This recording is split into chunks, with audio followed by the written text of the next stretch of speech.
Good morning. It's Tuesday. I hope that you have something really fun planned for today. The weather outside is absolutely beautiful. There's signs of spring everywhere. My wife Lisa and I went out last week, and as we were doing some grocery shopping, she bought a package of sunflower seeds. Later on that afternoon, she planted them. I teased her the next morning that there weren't any flowers, and she must have gotten some factory defects. And she just smiled at me and said, "You just wait." Well, a couple of days ago, she saw the first of the little seedlings breaking through the soil, and she took me over to the pot and pointed to it and said, "See, you just have to be patient." Well, it reminds me of a true story that was written by a woman named Mildred Hondorf, a former music teacher from Des Moines, Iowa. And here's what she said. "I've always supplemented my income by teaching piano lessons in my home, something I've done for over 30 years. Over the years, I've found that children have many different levels of music ability. Although I've had some incredibly talented students, I've also had my share of what I call musically challenged students. One such student was an 11-year-old boy named Robbie.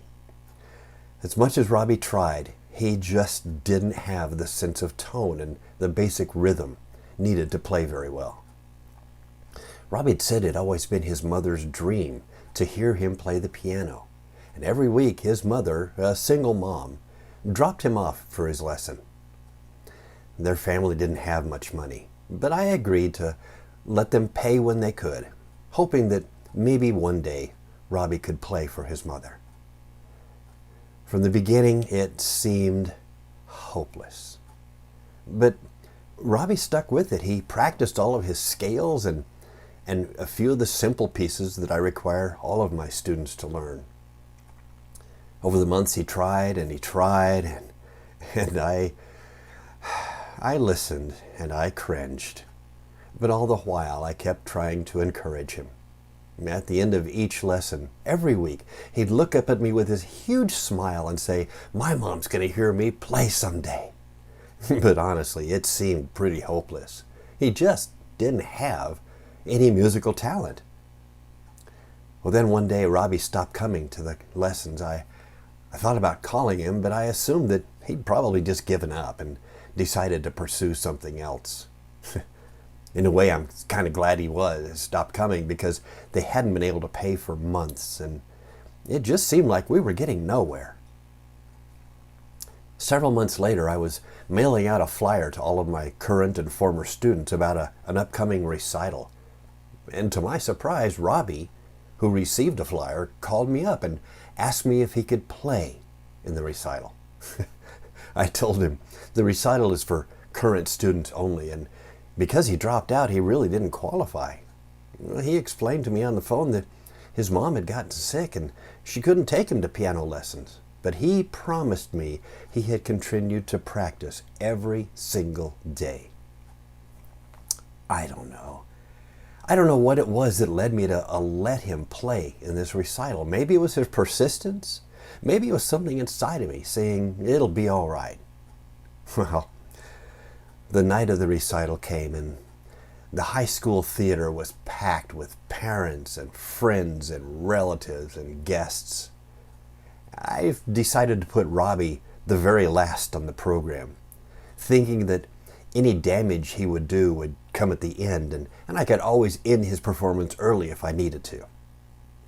Well, the recital went off without a hitch. The students had been practicing, and it showed. But then little Robbie came up on the stage. He stepped up to the microphone and announced that he would be playing Mozart's Concerto No. 21 in C major. Now, if you know anything at all about music, you know that this is one of the more challenging pieces Mozart ever composed. And Robbie sat at the piano, and he began to play. I was totally unprepared for what I heard. His fingers were light on the keys as he played this incredibly challenging piece near perfection.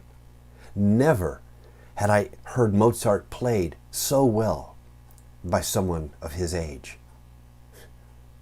After 6.5 minutes, he ended in this grand crescendo, and the entire theater just erupted with applause. Amazed and in tears, I ran up on the stage and I put my arms around Robbie in just sheer joy. When the applause died down, I stepped over to the microphone and I said, "Robbie, I have never heard you play like that before. How did you do that?" Robbie explained, "Well, Miss Hondorf, you remember when I told you my mom was sick? Well, she had cancer and she passed away this morning. Well, she was born deaf, and so tonight was the first time she ever heard me play.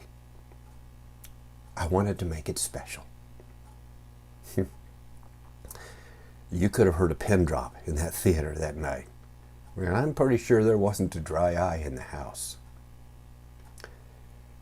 As Robbie walked off that stage, I thought to myself how much richer my life had been for taking Robbie as my pupil.